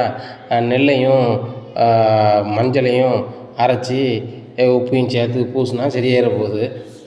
அப்படியும் முடியலன்னா ஒரு தோசைக்கல்லில் ஹீட்டாக வச்சு உப்பை ஒத்தி அதில் ஊற்றினாலும் சரியாக போச்சு. இதை தான் நாங்கள் கிராமத்தில் செய்வோம். நீங்கள் என்னன்னா பெருசாக அடிப்பட்ட மாதிரி பண்ணதில்லை அப்படிங்கிறாங்க. இல்லை, உள்ளே ஏதாவது அடிபட்டு செப்டிக் ஆகிடக்கூடாது மனோஜ், எனக்கு பயமாக இருக்குது அப்படிங்கிறாங்க. சரி ரோஹிணி, வா நம்ம காரில் போயிடலாம் அப்படின்னு சொல்லிட்டு கார் எடுத்துகிட்டு நேராக ஹாஸ்பிட்டல் போகிறாங்க. ஹாஸ்பிட்டல் ஒன்றும் திறக்காமல் இருக்குது கல்லில். ஹாஸ்பிட்டல் ஒன்றும் திறக்காமல் இருக்குது. சரி, அப்போ 24 மணி நேரம் இருக்குது ஹாஸ்பிட்டலில் இருக்காங்களான்னு சொல்லிட்டு அங்கே போகிறாங்க. உடனே அவங்க சொல்கிறாங்க, சார் இது ஸ்கேன் பண்ணிட்டு தான் செய்யணும், நீங்கள் வந்து எலும்பில் அடிபட்டிருந்தா நாங்கள் ஒன்றும் செய்ய முடியாது. அதனால் வந்து நீங்கள் கொஞ்சம் 10 மணிக்கு வாங்க அப்படி இப்படின்னு ஒவ்வொருத்தராக ஒவ்வொரு டைமாக சொல்கிறாங்க. உடனே மனோஜ்ட்ட எனக்கு ரோஹிணி வலிக்குன்னுட்டுருக்காங்க. ரோஹிணி நடாத நான் பார்த்துக்கிறேன் அப்படின்னு சொல்லிட்டு அங்கங்கே ஓட்டுறாரு. வண்டியில் டீசல் இல்லை. ரோஹிணி நான் பைசா எடுக்காமல் வந்துட்டேன், டீசலும் இல்லை அப்படிங்கிறாங்க. என்ன மனோஜ் சொல்கிறீங்க அப்படிங்கிறாங்க. ஆமாம் அவசரத்தில் வந்தோம்ல அப்படிங்கிறாங்க. உங்கள் செல்லுங்க அப்படிங்க. செல்லில் இருக்குது, செல்லுக்கு அமௌண்ட் இருக்குல்ல ஸ்கேன் பண்ணுங்க அப்படிங்கிறாங்க. இல்லை ரோகிணி இதில் இருந்து ஸ்கேன் பண்ணால் பணம் வேஸ்ட்டாக போகும் அப்படிங்கிறாங்க. மனோஜ் என்னை விட உங்களுக்கு பணம் தான் முக்கியமா அப்படிங்கிறாங்க. இல்லை ரோகிணி அக்கௌண்ட்டில் ரவுண்டாக கிடக்கு, இப்போ நம்ம வந்து கொஞ்சம் அமௌண்ட்டு ஸ்கேன் பண்ணால் நல்லா இருக்காதுல்ல அப்படிங்கிறாங்க. மனோஜ் நான் இப்போ அந்த பணத்தை வேணால் தந்துடுறேன், உங்களுக்கு வேணால் ரவுண்ட் ஆக்கிக்கிறேன், ஆனால் நீங்கள் கூட பார்க்க மாட்டேங்களா மனோஜ், உங்கள் புத்தி இப்போ தான் எனக்கு தெரியுது அப்படி இப்படின்ட்டு இருக்காங்க. ரோஹிணி இப்படிலாம் பேசாத, நான் எவ்வளோ உனக்காக செலவு பண்ணுவேன், சரிவா நான் டீசல் போடுறேன் அப்படின்னு சொல்லிட்டு காரை வந்து சங்கடப்பட்டு பெட்ரோல் கொண்டு போகிறாரு. அங்கே போனோன்னா பெட்ரோலை டீசலை போடுறாங்க. டீசலை போட்டு காரை கொண்டு போகிறாங்க. போனோடனே அங்கே ஒரு ஹாஸ்பிட்டல் போகிறாங்க. அவங்க சொல்கிறாங்க இதில் வந்து எப்படி அடிபட்டுருக்குன்னு தெரில, மாவு கட்டு போடுற இடத்துல வேணால் போய் பாருங்கள் அப்படிங்கிறாங்க. அந்த அளவு போய் பார்க்காங்க. அந்த அளவு பார்க்காரு. மாவு கட்டு போடுறதுக்கு வந்து கிட்டத்தட்ட வந்து ஆட்டுக்கு 2-3 நாள் ஆகிட்டு இவங்க தான் சிக்கியிருக்காங்க. இவங்ககிட்ட ஒரு அமௌண்ட் அடிச்சிட வேண்டியதாங்க. கார்லலாம் வந்து இறங்குறாங்க, ஏசி கார் தான். அவன் பார்க்கையும் பெரிய புல்டப்பாக இங்கிலீஷில் ஓட்ட இங்கிலீஷில் பேசுகிறாங்க. அதனால் வந்து அமௌண்ட் வெயிட் அடிச்சிட வேண்டியதான் அப்படின்னு நினைக்காங்க. உடனே சரி ரைட்டு இதில் என்ன ஆயிருக்கு அப்படின்னு சொல்லி கேட்குறாங்க. கையை பிடிச்சி பார்த்து இதில் வலிக்கா அதில் வலிக்கா அப்படிங்கிறாங்க. ஆமாம் இந்த இடத்துல வலிக்கு, எனக்கு வலிக்குது, கையை தூக்க முடியல அப்படி இப்படின்னுட்டு இருக்காங்க. எலும்பு தான் உடஞ்சிருக்கு, நீங்கள் 1 மாதம் ரெஸ்ட் எடுக்கணும், 1 மாதம் ரெகுலராக அங்கே வரணும் அப்படி. என்ன 1 மாதம் வரணுமா, கை ஒடிஞ்சிருக்கா அப்படிங்கிறாங்க. ஆமாம் ஒடிஞ்சிருக்கு, நானே கட்டிடுவேன், நான் ஒரு தைலம் தரேன், ரெகுலராக போடுங்க சரியாயிடும் அப்படி இப்படிங்கிறாங்க. உடனே ரோகிணி சொல்கிறாங்க என்னாச்சு கை ஒடிஞ்சிட்டேன்னு ஒன்றும் செய்ய முடியாதா அப்படிங்கிறாங்க. ஏம்மா 1 மாதம் நீங்கள் வாங்க, நான் உங்களை சரி பண்ணிடுறேன் அப்படிங்கிறாங்க. அதில் உண்மையிலே கை ஒடியும் இல்லை, ஒன்றும் செய்யலை. அது வந்து லைட்டாக பிசைவு இருக்க தான் செய்யுது. பாட்டி சொன்ன மாதிரி உப்பு வத்தனம் போட்டிருந்தாலோ இல்லைன்னா 10 போட்டிருந்தாலோ சரியாக இருக்கும். இது தெரியாத ரோகிணி மனோஜும் சரி ரைட்டு நாங்கள் 1 மாதம் வந்துடுறோம் அப்படிங்கிறாங்க. கையில் கெட்டு பெரிய கெட்டாக போட்டுவிட்டுருந்தாரு. கழுத்துக்கும் இடையில வந்து ஒரு துணி மாதிரி கட்டி கையை தொங்க போட்டுறாங்க. தொங்க போட்டு நேராக வீட்டுக்கு கூப்பிட்டு போகிறாங்க. உடனே போகிறதுக்கு முன்னக்கூட்டி ஒரு அமௌண்ட் வாங்கிடுறாரு. எவ்வளோ வரும் அப்படின்னு கேட்கல, நீங்கள் வந்து மாதத்துக்கே பே பண்ணிடுங்க, மாதம் ஒரு ரெகுலராக நீங்கள் வந்துடலாம் அப்படிங்கிறாங்க. மாதத்துக்குன்னா எவ்வளோ வரும் அப்படின்னு கேட்குறாங்க. நீங்கள் ஒரு 20 ரூபா கொடுத்துருங்க, நீங்கள் மாதம் ஃபுல்லுமே கிளினிக் வந்துட்டு போயிடலாம் அப்படிங்கிறாங்க. 20,000 கொடுத்துட்றாங்க. மனோஜ் காலையில் பாருங்கள் ஒருத்த கோலம் பார்த்த பார்வை 20,000 செலவு, அது போக டீசலுக்கும் நமக்கு 2,000 ஆயிடுச்சு அப்படி இப்படிங்கிறாங்க. இப்போ நீ பணம் போனால் போயிட்டு போகுது, உனக்கு சரிதான் அப்படின்னு சொல்லிட்டு கைகட்டோடு வீட்டுக்கு வராங்க. இந்த சூழ்நிலையில் இவங்க வர்றதுக்கு கொஞ்சம் நேரம் ஆகுது. அப்போ ஹாலில் உட்காந்துருக்காங்க அண்ணாமலை, விஜயா, முத்து அப்படின்னு உட்காந்துருக்காங்க. உடனே அவங்க இருக்கும்போது இவங்க கைகட்டோட போகிறாங்க. இதை பார்த்தோன்னு விஜயா ஏம்மா என்னாச்சு ரோஹிணி என்னாச்சு, காலையில் எழுந்திரிச்சி வெளில போயிருப்பீங்க, எதுவும் பிஸ்னஸ் விஷயமா வெளில போயிருப்பீங்கன்னு சொல்லிட்டு தான் உங்களை டிஸ்டர்ப் பண்ணல, என்னம்மா ஆச்சு அப்படிங்கிறாங்க. இல்லை ஆண்டி காலையிலே பாட்டி சொன்னாங்கன்னு சொல்லிட்டு நான் கோலம் போட போனேன், அங்கே போய் பொத்துன்னு விழுந்துட்டேன் அப்படிங்கிறாங்க. கோலம் போட போனால் பொத்துன்னு விழுந்துட்டியா, நிறைய தண்ணி ஈரம் தொளிச்சிருக்கா இல்லை ஈரம் அதிகமாக போட்டு வலிக்கி விழுந்திருக்கேன், சாதாரண ஒரு இது போட்டுருந்துச்சு, இதுக்கு இவ்வளோ பெரிய கட்டாக போட்டிருக்கேன் அப்படிங்கிறாங்க. பாட்டி இப்படிலாம் நீங்கள் சொல்லாதீங்க, அதில் நிறைய அடி போட்டிருக்காங்க, 1 மாதத்துக்கு நான் ஹாஸ்பிட்டல் போகணுமா அப்படிங்கிறாங்க. உடனே மீனா சிரிக்கிறாங்க. என்ன ரோகிணி இப்படி சொல்கிறீங்க, கோலம் போடுற இடத்துல விழுந்ததுக்கு நீங்கள் கையில் விழுந்துருமா அப்படிங்கிறாங்க. உடனே மீனா உங்களுக்கு இது பழக்கமாகிடுச்சு, எனக்கு பழக்கம் இல்லை அப்படிங்கிறாங்க. உடனே பாட்டி சொல்கிறாங்க இது பழகிக்கிற வேண்டி தான், சைக்கிள் ஓட்டினா கீழே விழுந்தால் தான் கற்றுக்கிடுவாங்க, அது மாதிரி இது ஒரு சாதாரண விஷயந்தான், இதுக்கு நீ பெருசாக பண்ணியிருக்கிய, நானும் நீ சத்தங்கண்டாமல் பக்கத்தில் போய் ஒரு அலுப்பு மருந்து வாங்கிட்டு வரணும்னு பார்த்தா இப்போ நீ சாதாரணமாக வருவதுக்கு பார்த்துட்ருக்கேன், நீ என்ன கையில் இவ்வளோ பெரிய கட்டாக போட்டிருக்கே அப்படிங்கிறாங்க. பாட்டி நான் 1 மாதத்துக்கு வேலை செய்யக்கூடாதுன்னு சொல்கிறாங்க, அது பார்க்க 1 மாதத்துக்கு நான் அந்த கிளினிக் போகணுமா, நாங்கள் 20,000 செலவு பண்ணிட்டு தான் வந்தோம். 20,000 இதுக்கு செலவா, வெறும் 2 ரூபா செலவில் பண்ணக்கூடியதை நீ 20,000 பண்ணியிருக்க அப்படி இப்படின்னு இருக்காங்க பாட்டி. உடனே மன சொல்கிறாங்க பாட்டி என் வீட்டம்மா பெரிய கோடீஸ்வரி, அவளை வந்து நான் அப்படி விட்டுற முடியாது, பல கோடி ரூபாய்க்கு அதிபதியை இவளை வந்து நான் செலவு பண்ணாமல் இருந்தால் அவங்க அப்பாவுக்கு தெரிஞ்சு என்ன நினைப்பார், என் பொண்ணு வந்து பெரிய கோடீஸ்வரி, என் மருமகன் பார்க்க மாட்டேங்கன்னு சொல்லுவார்ல, அதனால தான் கொண்டு போய் பார்த்தேன் அப்படி இப்படிங்கிறாங்க. டேய் அந்த பணமே உங்கள் மாமனார் கொடுத்ததுனாடா, உன்கிட்ட ஏதா பணம் அப்படிங்கிறாங்க. உடனே மீனாட்ட சொல்கிறாங்க ரோஹிணி, மீனா உங்கள் வீட்டுக்கார வாயை அடக்கி போய் சொல்லுங்கள், எங்கள் அப்பா பணத்தை எனக்கு எப்படி பயன்படுத்துன்னு தெரியும், என்ன நாங்கள் வந்து இப்படி அலையணும்னு நினச்சேன்னா நீங்கள் புருஷனை கொண்டாடி நினச்சிங்க, அதே மாதிரி நடந்துட்டு உங்களுக்கு சந்தோஷமா அப்படிங்கிறாங்க. உடனே விஜயா சொல்கிறாங்க ஏங்க அவள் சொல்கிறது என்னங்க தப்பு இருக்குது, இந்த முத்துக்கு மீனாவுக்கு நல்ல புத்தியே கிடையாது, அந்த அத்தை சொன்னோன்னே கோலம் போடுங்க, முத்துந்தோழிங்க, வீட்டு வேலை செய்யுங்கன்னு அவங்களும் சேர்ந்து சொல்லிட்டாங்க, அந்த ரோகிணி வந்து பெரிய கோடீஸ்வரி, அவளுக்கு இதை பற்றி எதாவது தெரியுமாங்க? இவளுக்கு எல்லாம் தெரியும். ஆனால் அந்த மீனாவும் முத்துவும் வந்து இவங்களுக்கு எப்படியும் கெட்டு போட்டும் அப்படின்னு சொல்லி நினச்சி இப்படி செய்தாங்க அப்படிங்கிறாங்க. உடனே அண்ணாமலை சொல்கிறாங்க, அவங்க எந்த மனசில் வச்சுட்டும் செய்யலை, ஆளை போல் வேலை செய்யுங்கன்னு சொன்னாங்க. இந்த வேலை வந்து எல்லாத்துக்குமே பகிர்ந்தளிக்க தான் பட்டிருக்கு. இந்த வாரம் அவங்களுக்குன்னா மறு வாரம் வந்து இன்னொரு ஆளுக்கு, இப்படி தான் சரியா அப்படிங்கிறாங்க. உடனே பாட்டி கேட்குறாங்க, ஏம்மா சின்ன அடிக்கே நீ இப்படி பண்ணுவியா? சரி இந்த வாரத்து வேலையை யார் தான் செய்வா அப்படிங்கிறாங்க. உடனே ரோகிணி ரொம்ப தோரணையாக சொல்கிறாங்க, என்னாலலாம் முடியாது பாட்டி, எனக்கு கையில் வந்து அடிப்பு ரொம்ப பட்டிருக்கு, நான் இப்போ என் பார்லரே எப்படி நடத்த போகிறேன்னு எனக்கு தெரியல அப்படி இப்படின்னுட்டு இருக்காங்க. பார்லரே நடத்த முடியாதா? அந்தளவுக்கு என்னம்மா அடிபட்டிருக்கு அப்படிங்கிறாங்க. இல்லை இதில் நீங்கள் வீட்டு வேலை வேறு செய்ய சொல்கிறீங்க, அது சாத்தியம் இல்லை, நான் வேணால் அந்த ஒரு வாரத்துக்கு என் சார்பில் வந்து வேலைக்கு ஆள் வச்சிடுறேன், நான் சம்பளம் வேணால் கொடுத்துட்றேன் அப்படிங்கிறாங்க. உடனே விஜயா பார்க்குறாங்க, இந்த ரோகிணி என்ன சாதாரணப்பட்டவளா அந்த மீனா மாதிரி அப்படின்னு சொல்லிட்டு, அத்தை ரோகிணி வந்து சாதாரணப்பட்டவ கிடையாது, பெரிய பணக்காரி, அந்த பணக்காரியால் வேலை செய்ய மாட்டா, சரியா செய்ய முடியாது. அதே இதில் வந்து மூளையை பயன்படுத்தி வேலைக்கு அழைச்சிருவாங்க, எத்தனை லட்சம் சம்பளம்னாலும் ரோகிணி கொடுத்துருவா அப்படிங்கிறாங்க. ஆமாம்மா, இந்த முத்தம் தொளிக்கிறதுக்கு எத்தனை லட்சம் சம்பளம்னாலும் கொடுத்துருவாங்கன்னா, இந்த முத்தத்தை சாதாரணமாக தொளித்து ஒரு கோலம் போடுறதுக்கு இவ்வளோ பெரிய பிரச்சனை அப்படிங்கிறாங்க. சரி காலைல சாப்பாட்டுக்கு என்ன செய்ய போகிற அப்படிங்கிறாங்க. உடனே மனோ சொல்கிறார், நாங்கள் செல்ஃபோனில் ஆர்டர் பண்ணிடுறோம், ஆர்டர் பண்ணால் சாப்பாடு வந்துடும் அப்படிங்கிறாங்க. டேய் எல்லாருக்கும் ஆர்டர் பண்ணிகிட்டு இருப்பியாடா அப்படிங்கிறாங்க. ஆமாம் பாட்டி, இந்த ஒரு வாரத்துக்கு நாங்கள் ஆர்டர் பண்ணி கொடுத்துட்றோம், மறு வாரத்துக்கு ரவியை வேணால் ஆர்டர் பண்ணி கொடுக்க சொல்லுங்கள் அப்படிங்கிறாங்க. உடனே ரவி சொல்கிறாரு, நான் ஒரு கடையில் வேலை பார்த்தா நான் ஆர்டர் பண்ணுங்கிறதுன்னு எனக்கு இல்லை, எனக்கு சமைக்க தெரியும், என் பொண்டாட்டிக்கு ஹெல்ப் பண்ண தெரியும், நாங்கள் 2 பேரும் சமைச்சு கொடுத்துருவோம், அது போக அவளுக்கு குழம்பு போட தெரியலாம், நான் போட்டுருவேன். சரி அண்ணி ரோஹிணிக்கு தான் வந்து குழம்பு போட தெரியல, உனக்கும் தெரியாதாடா, நீ தான் வந்து சூப்பராக வரைவி அப்படிங்கிறாங்க. உடனே ரோஹிணி பார்க்குறாங்க, என்னமோ சொல்கிறாரு ரவி, உங்களுக்கு குழம்பு போட தெரிஞ்சால் நீங்களே போட்டிருக்கலாம்ல, எனக்கு இப்படி ஆயிருக்காதுல்ல அப்படிங்கிறாங்க. இல்லை ரோஹிணி, நான் இவ்வளோ படிச்சுட்டு போய் நான் கோலம் போடணும் அப்படிங்கிறது தான் போடலை, எனக்கு கோலம் போட தெரியும் அப்படிங்கிறாங்க. அப்போ தான் ரோஹிணிக்கு ரொம்பவே ஷாக் ஆகுது. இந்த மனோஜுக்கு வந்து எல்லாமே தெரிஞ்சுக்கிட்டு நான் கீழே உழுத வரைக்கும் இருந்திருக்காங்களே அப்படின்னு சொல்லிட்டு ரொம்பவே கடுப்பாக இருக்காங்க. உடனே மனோஜ் நீங்கள் ரூமுக்கு வாங்க அப்படிங்கிறாங்க. உடனே முத்துருக்கு ரூமுக்கு போகிறாங்க. உடனே முத்து கேட்குறாரு, அண்ணாச்சி எங்கே போகிறீங்க அப்படிங்கிறாங்க. ரூம் போகிறேன்டா அப்படிங்கிறாங்க. உனக்கே ஏதாவது ரூமு, ஒரு வாரம் வெளியே தானடா கிடக்கணும் அப்படிங்கிறாங்க. ஆண்டி எனக்கு இப்போ வந்து வெளியில் ஹாலில் நான் இருக்க முடியாது, எனக்கு ரெஸ்ட் எடுக்கணும் அப்படிங்கிறாங்க. ரெஸ்ட் எடுக்கணும்னா ஹாலில் ஒரு வாரமாக அந்த பாய் போட்டு படுக்க சொல்லுவோம் பொண்டாட்டியை அப்படிங்கிறாங்க. பார்த்தீங்களாங்க, அவளுக்கு இவ்வளோ அடிபட்டு வந்திருக்கா, இந்த நேரத்துலையும் வந்து முத்து வந்து இந்த ரூமு கொடுக்க மாட்டாங்க அப்படி இப்படிங்கிறாங்க. விஜயா, அவன் என்ன சூழ்நிலையில் நம்மளுக்கு ரூம் தந்தான், அவன் பெட்டெல்லாம் கொண்டு எடுத்துக்கொண்டு எதுக்கு போட்டான் அப்படிங்கிறத நினச்சிப்பாரு அப்படிங்கிறாங்க. ஏங்க நீங்கள் எது நடந்தாலும் இந்த முத்துக்கு மீனா வந்து சப்போர்ட் பண்ணுவீங்க, இந்த மனோஜியோ ரோகிணியோ வந்து இந்த வீட்டு பிள்ளையாவே நினைக்க மாட்டேங்க அப்படி அப்படிங்கிறாங்க. டவார்னு பாட்டி வந்து கை நீட்டிடுறாங்க விஜயாவை. என்னடி என் பையனை ஏற்று பேசிகிட்டு இருக்க, சாதாரண ஒரு இதுக்கு அவள் கையை கட்டு பெருசாக போட்டு வந்திருக்கா, இது ஒரு பெரிய மேட்டரே கிடையாது, கையை 2 உதறி விட்டாலே சரியாயிடும், இதுக்கு அவள் 20,000 செலவு பண்ணோமுங்க, இவன் என் பொண்டாட்டி பெரிய கோடீஸ்வரிங்க, அப்போ இந்த வீட்டில் வந்து நான் கோடீஸ்வரி அப்படி இப்படின்னு பேசிகிட்டு இருக்குது அந்த வீடா, இந்த வீட்டில் வந்து அக்கா தங்கச்சியெல்லாம் இருக்க மாட்டாங்களா, இருக்க விட மாட்டானா அந்த மனோஜ், இல்லை இந்த ரோஹிணி இருக்க மாட்டாளா அப்படி இப்படின்ட்டு இருக்காங்க. என்னத்தை நீங்கள் இப்படி பேசுகிறீங்க அப்படிங்க, கரெக்டாக தான் பேசுகிறேன், சாதாரண அடிப்பட்டதுக்கு 2 கையை உதறி விட்டால் முடிஞ்சு போச்சு, எந்த பொம்பளையும் குழம்பு போது கீழே விழுந்துருக்க தான் செய்வா, அவ்வளோ எந்த பொம்பளையும் இருந்திருக்க மாட்டான், என்ன அப்படி விழுந்தாலும் எந்திரிச்சிட்டு 2 கை காலை உதறிட்டு வீட்டில் 2 ஐடஸை போட்டு தடவிட்டு போயிட்டு இருப்பான். இப்படி இருக்கையில் இது ஒரு பெருசாக நீங்கள் பண்ணிக்கிட்டு இருந்தால் என்னதான் கதை அப்படின்ட்டு இருக்காங்க.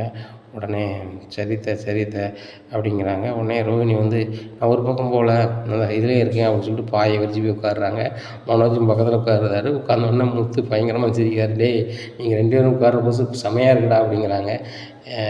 ஏங்க இந்த முத்தை சும்மா இருக்க சொல்லுங்கள் அப்படிங்கிறாங்க. டேய் இதான் சும்மா ரெண்டா உனக்கு தான் ரூம் இருந்துச்சுல, ரூம் போவாங்க அப்படிங்கிறாங்க. சரி மீனா, நம்மளுக்கு தான் ரூம் இருக்கேன், வா நம்ம ரூம் போவோம், இந்த வாரம் நம்மளுக்கு ஜாலி, இந்த வாரம் அவனுக்கு வந்து தவக்காலம் அப்படிங்கிறாரு.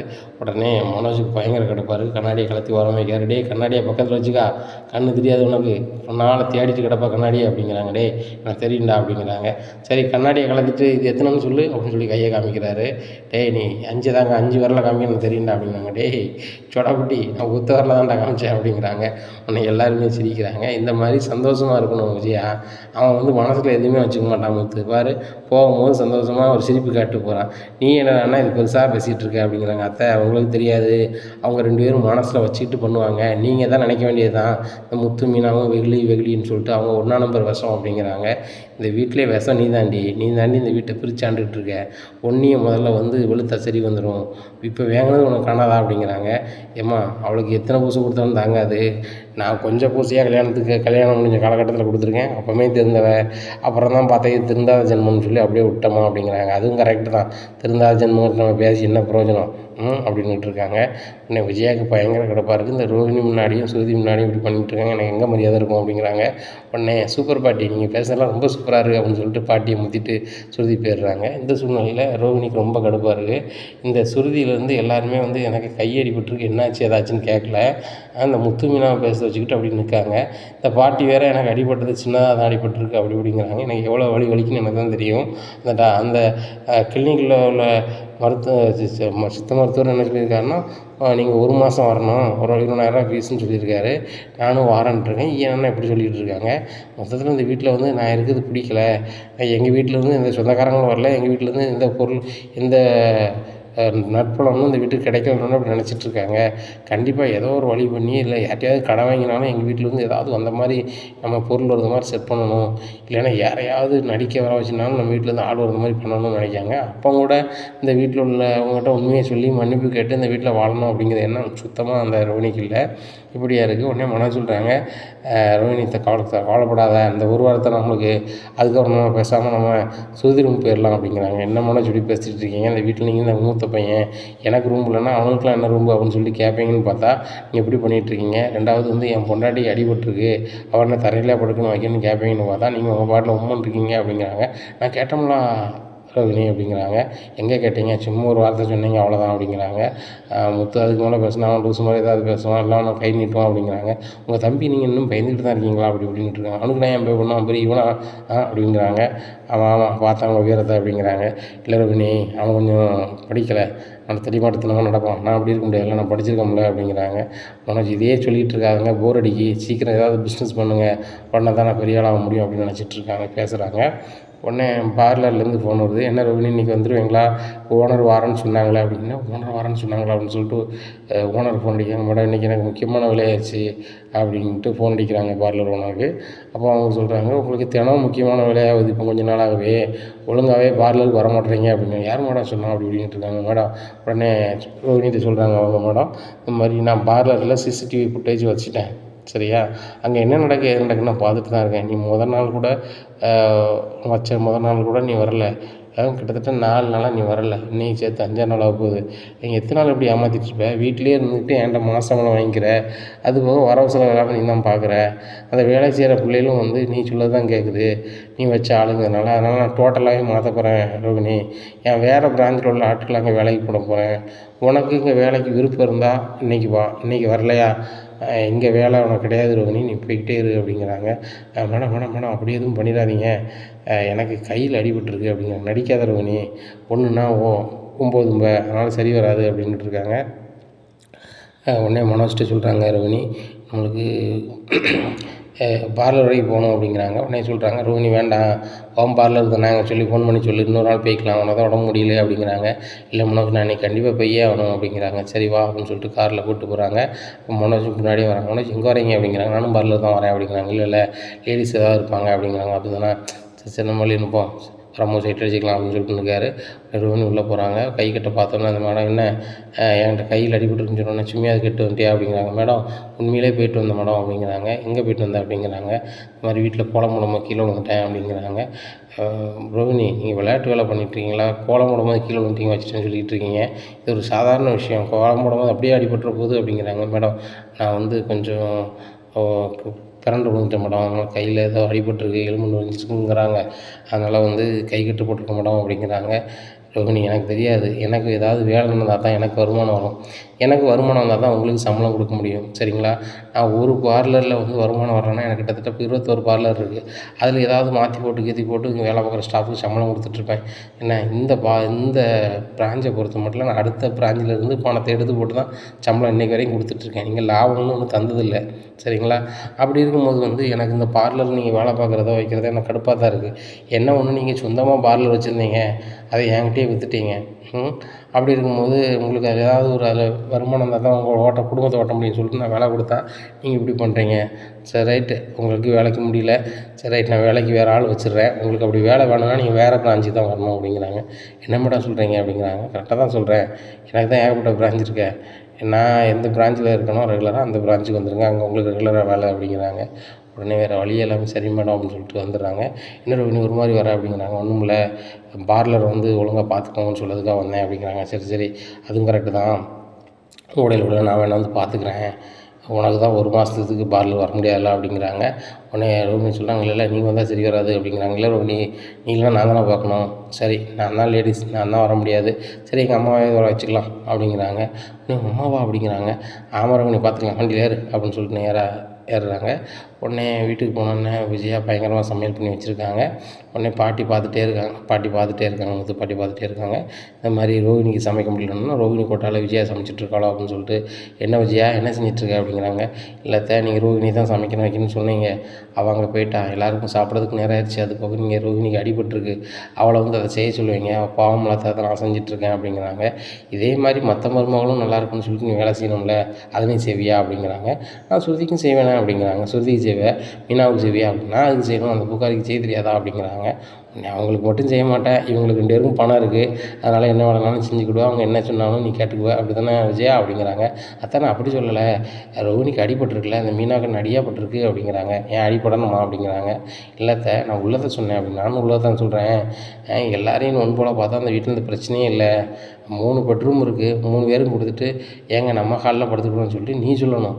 என் பையனுக்கு உடம்பு சரியில்லாமல் இருக்கான், அது வேறு விஷயம், ஆனால் உன் மனசுலேருந்து இப்படி வந்திருக்கணும், நீ அவங்களுக்கு ரூம்பு கொடுக்கணும்னு சொன்னால் நம்மளுக்கெலாம் கொடுக்க முடியாதுங்க அப்படின்னு சொல்லி பேசுகிற. உனக்கு ஹால் வேணும், எனக்கு வந்து ஒரு ரூம் வேணும், எனக்கு வந்து ஏசி வேணும்னு கேட்குறிய. உன் பிள்ளைகள்லாம் சுகமாக தூங்கணும், உன் பிள்ளைகள் நல்லா இருக்கணுங்கிற எண்ணமே உனக்கு இல்லை. அவனை நீ பிள்ளையாக எடுத்துக்கிட்டா தானே அப்படின்னு நினைப்பேன். என்ன உனக்கு தாய்மை உள்ளமே இல்லை, என்ன பெண்ணா நீ ஒரு பேருக்கு ஒரு பொருளாக இருக்குது அவ்வளோதான் அப்படிங்கிறாங்க. என்னத்தை அப்படி பேசுகிறீங்க, எனக்கு அவனை பிடிக்காது, எனக்கு அவன் பிள்ளையே கிடையாது, நீங்கள் தானே வளர்த்தீங்க, நீங்களே பார்த்துக்கோங்க அப்படிங்கிறாங்க. நீ வளர்த்த பிள்ளையை தானே நான் வளர்த்தேன், நானாக பத்து வளர்க்கலல்ல, நான் பெற்ற பிள்ளையை தான் நீ கட்டிக்கிட்டியே. சரியா, என் பிள்ளை கரெக்டாக தான் இருக்குது, நான் வளர்த்த பிள்ளையும் கரெக்டாக தான் இருக்குது, அவனை பெற்றவ தான் சரியில்லாமல் இருக்கா, அவளையும் சரி பண்ணிடுவேன் அப்படிங்கிறாங்க. உடனே விஜயா திருதுன்னு முடிக்காங்க. ஆகா இந்த அத்தை நம்மளுக்கு என்ன வளர்ச்சிருக்காங்க தெரியலையா அப்படின்னு சொல்லி நினைக்காங்க. இந்த சூழ்நிலையில் ரொம்ப சுகமாக வீட்டுக்குள்ளே வராங்க ரோகிணி. என்ன ரோகிணி போய்ட்டு வந்துட்டிங்களா, பிஸ்னஸ் போய்ட்டு வந்துட்டிங்களா அப்படிங்கிறாங்க. உடனே பாட்டி சொல்கிறாங்க, இதையே சொல்லிக்கிட்டு இருக்காத விஜயா, அவங்க எந்த பிஸ்னஸுக்கு போயிட்டுருக்காங்க, ஒன்றும் போகல, கோலம் போட போனால் கீழே விழுந்துட்டா கையை ஒடிச்சிட்டோம்னு சொல்லிட்டு கெட்ட போட்டு வந்துருக்கா, அதில் ஒரு அடியும் படலை, கையை 2 உதறி விட்டாலே போதும், இப்போ எங்கேயோ போய்ட்டு வந்துருப்பாங்க அப்படிங்கிறாங்க. இல்லை பாட்டி நான் வந்து பார்லர் போய்ட்டு வந்தேன் அப்படிங்கிறாங்க. பாட்டி ஏத்த பார்த்தீங்களா, அவள் சொந்தமாக பார்லர் வச்சுருக்கா, ஆனால் இப்படி நிலைமையிலையும் போய் பார்லரில் என்ன வருமானம் வருது ஏது வருதுன்னு பார்க்குறான். அப்பேற்பட்ட உழைப்பு உள்ளவங்க, அதனால் அவங்க படித்தவங்க தான், அவங்கெல்லாம் பெரிய ஆளாக வருவாங்க. மனோஜ் வேணாலும் நீங்கள் பாருங்கள், மூக்கு மேலே விரல் வைக்கிற மாதிரி அவன் வருவான் பாருங்கள் அப்படிங்கிறாங்க. வருவான் மூக்கு மேலே விரல் வைக்கிற மாதிரி அவன் வருவான், பார்த்தாலே தான் தெரியுது அப்படின்னு சொல்லிட்டு பாட்டி போகிறாங்க. அவனை முத்து வராரு. என்னடா ஆமாக்கா, பொண்டாட்டியை வந்து வச்சு அனுதாவை ஓட்டு இது வாங்குறியாடா, உடம்பு முடியலன்னா வீட்டில் வைக்க வேண்டியதானே, ஏன் கூட்டிகிட்டு கார்லேயே அங்கங்கே அலைஞ்சிட்ருக்க அப்படிங்கிறாங்க. அது ஏன் விருப்பம், நாங்கள் சொந்தமாக பார்லர் வச்சுருக்கோம், அதை போய் பார்க்க போகிறோம் அப்படிங்கிறாங்க. என்ன சொந்தமாக பார்லர் வச்சுருக்கீங்களா, சொந்தமாகவே வச்சுருக்கீங்களா அப்படிங்கிறாங்க. நம்மளை வராரு, முத்து சும்மா இருறா அப்படிங்கிறாங்க. இல்லைம்மா அவங்க சொந்தமாக வச்சுருக்காங்கன்னு சொன்னாங்களாப்பா, அதான் சொந்தமாகவே வச்சுருக்காங்கன்னு கேட்டோம்ப்பா அப்படிங்கிறாங்க. உடனே ரோகிணி ஒரு மாதிரி ஆகிறாங்க. இங்கேயும் நம்மளுக்கு வேலை போச்சு, அடுத்த பிராஞ்சில் தான் வந்து வேலை பார்க்கணும்னு சொல்கிறாங்க, அது போக கை சரியாது 1 மாதங்கிறாங்க. 1 மாதத்துல நம்ம மனோஜுக்கு பிஸ்னஸ் வந்துச்சுன்னா ஒன்றுமே பிரச்சனை இல்லை, வரலன்னா அந்த முத்து வந்து இன்னும் கேவலமாக பேசுவானே அப்படின்னு சொல்லிட்டு, மனோஜ் எப்படியாவது ஒரு பிஸ்னஸ் ஆரம்பிச்சிருங்க அப்படிங்கிறாங்க. சரி ரோகிணி பார்த்துக்கலாம் அப்படின்னு சொல்லிட்டு நேராக போய் சாப்பிட போயிடுறாரு. உடனே ரோகிணி நினைக்காங்க, ஆகா நம்ம தான் நீ சமைக்கணும், நீ சமைக்கலையே அப்படின்னு நினைக்காங்க. எல்லாம் திறந்து பார்க்காங்க, சாப்பாடெல்லாம் இருக்குது. என்ன ரோகிணி நினைக்க, நான் தான் ரோகிணி உனக்காக சமைச்சு வச்சேன் அப்படிங்கிறாங்க. ஆண்டி ரொம்ப நன்றி ஆண்டி அப்படிங்கிறாங்க. நன்றி, இதெல்லாம் என்னம்மா நன்றி இருக்குது, நீ கஷ்டப்படும் போது நான் விடுவேனாம்மா அப்படி இப்படின்ட்டு இருக்காங்க. அப்போ தான் நினைக்காங்க, நம்ம மாதம் 5000 கொடுக்குறது வேலை செய்யுது, அடுத்த மாதத்துலேருந்து கூட 5000 கொடுத்துடணும் அப்படின்னு நினைக்காங்க. அப்போ தான் அவங்களுக்கு நினைவே வருது, நம்மளுக்கு வேலை போயிடுச்சே, இந்த பார்லர் இருக்கும்போது நம்ம வந்து நிர்வாக பொறுப்பை நம்ம பார்த்தோம், கல்லாலேருந்து காசு எடுப்போம், மாதம்பளம் வர ஆட்டிலும் மாதம்பளம் வரும்போது முன்னுக்கூட்டியே நம்ம கல்லால் எடுத்து செலவு பண்ணுவோம். இன்னும் அப்படி நடக்காத, மாதம்பளம் மட்டும் தான் இருக்கும். அது போக அந்த பிராஞ்சில் இன்னொருத்தவங்க கீழே தான் நம்ம வேலை பார்க்கணும், எப்படி தான் வேலை பார்க்க போகிறோம், எப்படி தான் கொடுக்க போகிறோன்னு தெரில, இல்லைன்னா பழையபடி வீடு வீடாக போய் வந்து பார்லர் வேலை பார்த்தோம் அந்த மாதிரி தான் பார்க்க வேண்டியிருக்குமா அப்படின்னு சொல்லிட்டு ரொம்பவே ஃபீல் பண்ணுறாங்க. என்ன ரோகிணி ஃபீல் பண்ணுறேன் அப்படிங்கிற, ஒன்றும் இல்லை அப்படின்னு சொல்லிட்டு ஒரு கை வச்சு சாப்பிட்றாங்க. உடனே ரோகிணி உனக்கு இந்த கையில் தான் சாப்பிட முடியல, நான் ஊட்டி விட்றேன் அப்படின்னு சொல்லி ஊட்டி விட்றாரு. உடனே இப்போ பார்த்தீங்களாப்பா, அவங்க சமைச்சு இன்னொரு ஆள் கொடுக்கணும்னு சொல்லி பாட்டி சொன்னாங்க. ஆனால் வந்து அவங்க கோட்டாவில் அம்மா சமைச்சாலும் முதல் முறையாக இவர் தான் சாப்பிடுவார். ஏன்னா இவர் வந்து ஒரு மன்னர் காலத்தில் வேலை பார்த்த ஒரு ஆள், மன்னர் வந்து சாப்பிட்றதுக்கு முன்னாடியே அதில் விஷம் இருக்கா இல்லையான்னு பார்த்துட்டு தான் மன்னர் சாப்பிடுவார். அது மாதிரி இது வந்து பழிப்புறா அப்படிங்கிறாங்க. உடனே இதை கேட்ட மன்னர் சொல்கிறாரு, டேய் நான் தான்டா மன்னன், ஆளை தான்டா பிறந்திருக்கேன் அப்படிங்கிறாங்க. ஆமாம் ஆளுவ அப்படிங்கிறாங்க. பாருடா பெரிய அளவில் பிஸ்னஸ் பண்ணி இந்த சென்னையில் நான் யாருன்னு நிரூபிக்கேன் பாரு அப்படிங்கிறாங்க. முதல்ல வந்து இந்த வீட்டில் நீ யார் நிறுவி, அதுக்கப்புறம் சென்னையை பற்றி பேசு. சென்னையில் பெரிய பெரிய ஆட்கள்லாம் இருக்காங்க, ஏன்னா அவங்க வேலையை பார்த்துட்ருக்காங்க, நீ வேலையை பார்க்க மாட்ற, சரியா, அவங்கள பற்றி பேசாதப்பா அப்படிங்கிறாங்க. நம்மளை சொல்கிறாங்க, முத்து அவன் அப்படி தான் விட்டுரு, நம்ம சாப்பிடுவோம் அப்படின்னு சொல்லிட்டு பேர் சாப்பிட்றாங்க. அவங்க சுருதியும் சாப்பிட்றாங்க. சாப்பிடும்போது எல்லாருமே சாப்பிடும்போது விஜயாவை ஒரு மாதிரி பார்க்குறாங்க. விஜயா சொல்கிறாங்க, ஏன் ஒரு மாதிரி பார்க்குறீங்க அப்படிங்கிறாங்க. உடனே முத்து சொல்கிறார், இல்லைம்மா சாப்பாடு ரொம்ப டேஸ்ட்டாக இருக்குது, அதான் எல்லோரும் உங்களை பார்க்கணும் அப்படிங்கிறாங்க. உடனே விஜயா சொல்கிறாங்க, எனக்கு சமைக்க தெரியாதுன்னு நினச்சிட்ருக்கீங்களா, நான் சின்ன பிள்ளையிலேருந்து நல்லா சமைப்பேன், வேலைக்கு வச்ச ஆள் வச்சு வந்து சமைக்கலாம் வைக்கலாம்னு சொல்லி பிஹேவ் பண்ணுறாங்க. உடனே எல்லாருமே சிரிக்கிறாங்க. சிரிக்கும்போது சொல்லி சொல்கிறாங்க, ஆண்டி ரொம்ப கேவலமாக இருக்குது ஆண்டி, உப்பு கூட போடாமல் சமைச்சிங்கன்னா எப்படி, யார் சாப்பிட முடியும், ஏன் எங்களுக்கு வந்து ப்ரெஷர் வரக்கூடாது நினைக்கிங்களா, நாங்களாம் ஆரோக்கியமாக தான் இருக்கோம் ஆண்டி, நல்ல உப்பு கரெக்டான உப்பு போட்டு சமைங்க அப்படிங்கிறாங்க. உடனே அண்ணாமலை சொல்கிறாங்க, ஏம்மா அவளுக்கு வந்து ப்ரெஷர் இருக்கிறதுனால கம்மியாக போட்டுருப்போம்மா அப்படிங்கிறாங்க. ஏங்க எனக்கெல்லாம் ப்ரெஷர் இல்லை அப்படிங்கிறாங்க. மாத்திரை எவ்வளோ மாத்திரை தின்னுட்டு இருக்க, ப்ரெஷர் இல்லை இது இல்லை இது இல்லைன்னு சொல்லிகிட்டு இருக்க அப்படிங்கிறாங்க. உடனே விஜய் அவங்க வந்துட்டு எல்லாத்துக்கும் லைட்டாக உப்பு கொடுக்குறாங்க. நல்லா சாப்பிட்றாங்க. சாப்பிட்டு எழுந்திரிச்சோன்னே பாட்டி சொல்கிறாங்க, அந்த மீனை அவ்வளவு பார்த்து செய்வா, உப்புலேருந்து எல்லாமே கரெக்டாக இருக்கும், ஆனால் அவளை 1000 குறை சொல்லுவாங்க இந்த வீட்டில். அந்த மனோஜ் சொல்லுவான், இப்போ என் அம்மா சமைச்சிருக்கா, அதில் உப்பே இல்லை, கொஞ்சம் உரப்பும் இல்லை ஒன்றும் இல்லை, ஆனால் வந்து அவன் நல்லா இருக்க மாதிரி சாப்பிட்றான். இப்படிலாம் இருக்கக்கூடாது. ஒரு வீட்டில் ஒன்று குறை இருக்குன்னா அது குறை இருக்குன்னு போட்டு நம்மளே எடுத்து போட்டு சாப்பிடணும். அதான் வீட்டுக்கு உள்ள அன்பு, சரியா. இன்னொரு முறை நம்ம பிறக்க போகிறது கிடையாது இந்த உறவுகளோட. என்ன, ஒரு முறை பிறந்துட்டோம், இந்த உறவுகளோடு நம்ம இணைஞ்சு போடுறது வாழ்கிறது தான் சந்தோஷம். என்ன, அதனால் ஒருத்தருக்கு ஒருத்தர் அன்பாக இருங்க, அதான் நிலைக்கும் அப்படின்ட்டு இருக்காங்க. ரோஹிணி நினைக்காங்க, இந்த முத்தும் மீனாவும் இந்த வீட்டில் இருக்க வரைக்கும் சரியே வராது, இந்த பாட்டியை எப்படி அனுப்பிவிடலான்னா அதுக்கு ஒரு வழி கிடைக்க மாட்டேங்குது அப்படின்னு நினச்சிட்டு இருக்காங்க. இந்த சூழ்நிலையில் சாப்பிட்டு எல்லாருமே அவங்க ரூமுக்கு ரெஸ்ட் எடுக்க போகிறாங்க. இங்கே மனோஜுக்கும் ரோகிணிக்கும் ரூம் இல்லை. அவர் 2 பேரும் ஹால்லேயே உட்காந்துட்டு இருக்காங்க. உடனே முத்து வராது, என்னடா செய்வினை உன்னையே அடிச்சிட்டா அப்படிங்கிறாங்க. என்னடா என்ன சொல்லிகிட்டு இருக்க அப்படிங்கிறாங்க. இல்லை சாப்பிட்டோன்னே எங்கேயாவது தூங்க நினைப்பிய, இப்போ தூங்க முடியாமல் திணறிட்டு இருப்பியா அப்படிங்கிறாங்க. ஆமாடா தூங்கணும், அதை என்ன செய்யன்னு தெரில, கொஞ்சம் நான் ரூமில் தூங்கிட்டுமா அப்படிங்கிறாங்க. தன்னாச்சி நான் வேலைக்கு போகாமல் இருக்கேன் இன்றைக்கி, சரியா, காரு நான் ஒரு 2 நாள் ரெகுலராக ஓட்டினேன், கொஞ்சம் வசதியாக இருக்குது, நான் ரெஸ்ட் எடுக்க போகிறேன், நீ பேசாமல் தூங்கணும் அப்படின்னா நீ முன்னாடி அதில் பாயை போட்டு தூங்க அப்படிங்கிறாங்க. 2 பேரும் பாயை போட்டு சோஃபாவுக்கு முன்னாடி தூங்குறாங்க. இதை பார்த்தா நம்ம முத்து சிரிச்சிட்டு போகிறாரு. ரோஹிணிக்கு பயங்கர கடுப்பாக இருக்குது.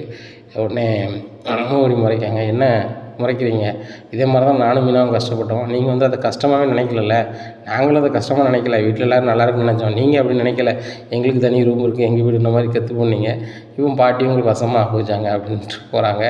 உடனே மனோஜ், நீங்கள் என்ன இப்படி இருக்கீங்க, நீங்கள் பிஸ்னஸ் பண்ண போகிறீங்க, அவன் வந்து சும்மா சாதாரண டிரைவர், அவனுக்கே ரூம் கொடுக்கும்போது நீங்கள் பிஸ்னஸ் பண்ண போகிறீங்க, உங்களுக்கு தனியாக ரூம் தரணும்ல அப்படிங்கிறாங்க. சரி நான் பாட்டி போய் கேட்குறேன், பாட்டி அப்படிங்கிறாங்க. என்னடா அப்படிங்கிறாங்க. இல்லை முத்து சாதாரண டிரைவரு, அவன் படிக்கவும் செய்யலை ஒன்றும் செய்யலை, கை நாட்டு, அவனுக்கே நீங்கள் ரூம் கொடுக்குறீங்க, எனக்கு ரூம் தராமல் வந்து என்னை வந்து காலில் படுக்க போட்டிருக்கீங்க, நான் எவ்வளோ பெரிய பட்டதாரி, எத்தனை டிகிரி படிச்சிருக்கேன், 7 டிகிரி படிச்சிருக்கேன், நான் பெரிய அளவு லட்சக்கணக்கில் போட்டு பிஸ்னஸ் பண்ண போகிறேன் அப்படி இப்படின்னுட்டு இருக்காங்க. ஏன்னா லட்சக்கணக்கில் போட்டு பிஸ்னஸ் பண்ண போறியா, உன் உழைப்பில் உழைச்சி நீ பண்ண போறியா அப்படிங்கிறாங்க. பாட்டி அவங்க அப்பா அனுப்புனா என்ன, அது ஏமாடம் தானே அப்படிங்கிறான். அது எப்படிடா வரும், உன் கையை வச்சு தான் அவன் தலைமாட்டில் தூங்க முடியும், அடுத்தவங்க கையை வச்சு தூங்க முடியுமா, ஓம் பணம் கிடையாது. ஆனால் இப்படி வந்து பேசுகிறது, இந்த வீட்டில் எச்சதால் இருக்கக்கூடாதுன்னு சொல்லி தான் பேசிக்கிட்டு இருக்கேன், மறுபடியும் அந்த வார்த்தையை பேசிக்கிட்டு இருக்கேன், முதுகுவலி பிச்சு விடுவேன், சத்தெல்லாம் போய் உங்களுக்கு கொடுக்கப்பட்ட இடத்துல போய் தூங்கு அப்படிங்கிறாங்க. உடனே வேறு வழியே இல்லாமல் மனோஜ் அமைதியாக வராரு. என்ன மனோஜ் என்னாச்சு அப்படிங்கிறாங்க. அந்த பாட்டி ரொம்ப கோபமாக இருக்காங்க, இப்போ பேசினா சரி வராது ரோஹிணி, சரி அவங்க திரும்பி போடு அப்படின்னு சொல்லிட்டு 2 பேரும் திரும்பி படுக்கிறாங்க. இந்த சூழ்நிலை மீனா சொல்கிறாங்க, ஏங்க நம்ம வந்து எங்கேனாலும் தூங்கி எழுந்திரிச்சி பழக்கம், அவங்களுக்கு அப்படி இல்லை, நான் பகல்லையும் தூங்க மாட்டேன், ஏன்னா அவங்க வேணால் மதியம் தூங்கி பழகிட்டாங்க, அவங்க வேணால் ஏசியில் படுக்க சொல்லுங்கள், நைட் வேணால் நம்ம அந்த ரூமில் தூங்கிக்குவோம் அப்படிங்கிறாங்க. உடனே முத்து சொல்கிறாங்க, ரூல்ஸை நம்மளே பிரேக் பண்ண மாதிரி ஆயிரும், பாட்டி சொல்லிட்டாங்க, எனக்கும் பாவமாக தான் தெரியுது பேசினாலும் கூட, ஆனால் வந்து பாட்டி தெரிஞ்சு அதுன்னு ஏசுவாங்களே அப்படின்னு சொல்கிறாங்க. நான் வேணால் பாட்டிகிட்ட பேசட்டுமா அப்படிங்கிறாங்க. மீனா வேண்டாம், நம்மளை தப்பாக நினைப்பாங்க, ஒன்றும் வேண்டாம், நான் வேணால் மனோஜ்ட்ட பையன் சொல்லி பார்க்கன்னு சொல்லிட்டு, மனோஜ் நீனும் ரூபணி வேணால் இப்போ வேணால் தூங்கிக்கோங்க, பாட்டிக்கு தெரியாமல் வேணால் நான் பார்த்துக்குறேன் அப்படிங்கிறாங்க. டேய் அதெல்லாம் தேவையில்லடா ரோஹிணி, நீ பட்டு நம்ம பார்த்துக்கலாம், நம்மளுக்கு தேவைன்னா நம்ம வந்து கொஞ்சம் நாளில் மாடியில் கூட வீடு கட்டிக்கலாம் அப்படிங்கிறாங்க. உடனே முத்து சொல்கிறாரு, டேய் உனக்கு எதுவுமே ஏழாட்டிலும் வந்து பெரிய இவன் தான் பேசுவான். இந்த ஆண்டிகள் மடத்தில் வந்து சாமி இவங்கெல்லாம் பேசுவாங்களாம், சாமியார்லாம் பேசுவாங்களாம். பேசும்போது நைட்டு அந்த வீடு கட்டணும், இந்த வீடு கட்டணும், அப்படி செய்யணும், இப்படி செய்யணும்பாங்களாம். இப்படின்னு சொன்னால் ஆளுக்கு ஒரு திசைன்னு ஓடுவாங்களாம். அந்த மாதிரி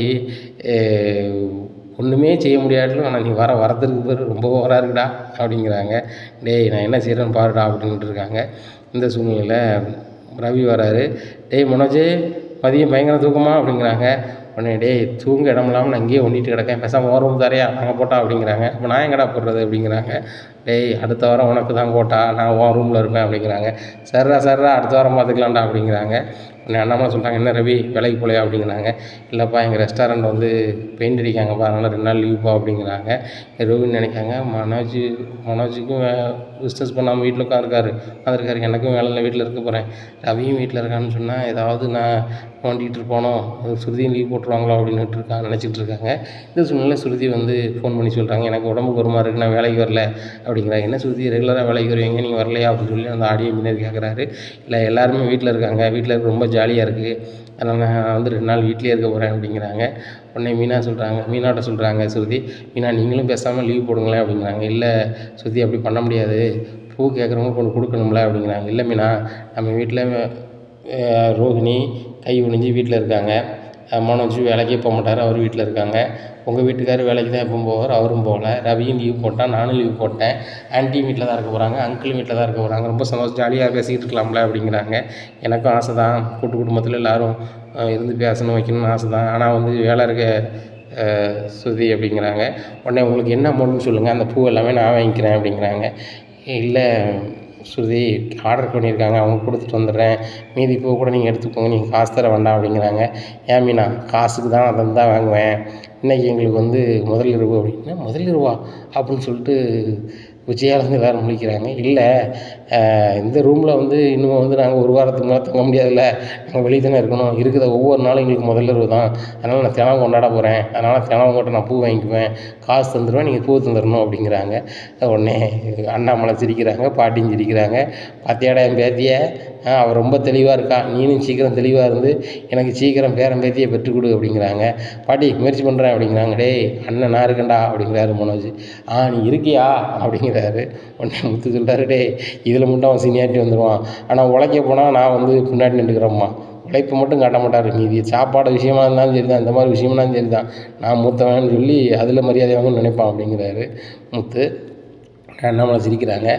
3 பேரும் சீக்கிரம் குழந்தை குட்டியில் பார்த்தீங்கன்னா நானும் பேரையும் பற்றி பார்த்துட்டு நிம்மதியாக போகமுலப்பா அப்படிங்கிறாங்க. உடனே பாட்டி சொல்கிறாங்க, எப்பா அண்ணாமலை நான் இருக்கும்போது அந்த வார்த்தையை சொல்லாத, எனக்கு ரொம்ப கஷ்டமாக இருக்குது, நீ ரொம்ப நாள் இருக்கணும்ப்பா, நீ ஏன் புள்ள, நான் போய் 10 15 20 நான் 10 போன அப்புறம் 100 வருஷம் நீ இருக்கணும்பா அப்படிங்கிறாங்க. உடனே அம்மா நீங்கள் ஆரோக்கியமாக இருந்தாலே நான் ஆரோக்கியமாக இருப்போம்மா அப்படின்னு சொல்லி பேசுகிறாங்க. எனக்கு என்னடா குறை, இன்னும் விவசாயம் பண்ணி இது பண்ணிக்கிட்டு இருக்கேன், என் பேரம்பேத்திகளுக்கு ஒரு பேத்தியோ பேரனோ நான் எடுத்து கொஞ்சிட்டேன், என் பூட்டை நான் பார்த்த சந்தோஷத்தில் நான் இன்னும் 100 வருஷத்துக்கு இருப்பேனா அப்படிங்கிறாங்க. எல்லாருமே சிரிக்கிறாங்க. இனி என்ன நடக்கும் இந்த முத்துமீனா வாழ்க்கையில், இந்த அண்ணாமலை குடும்பத்தில் அப்படிங்கிறத பொறுத்து வந்து பார்க்கலாம். நம்ம சேனலில் மறக்காமல் லைக் அண்ட் சப்ஸ்கிரைப் பண்ணுங்கள். நன்றி, வணக்கம்.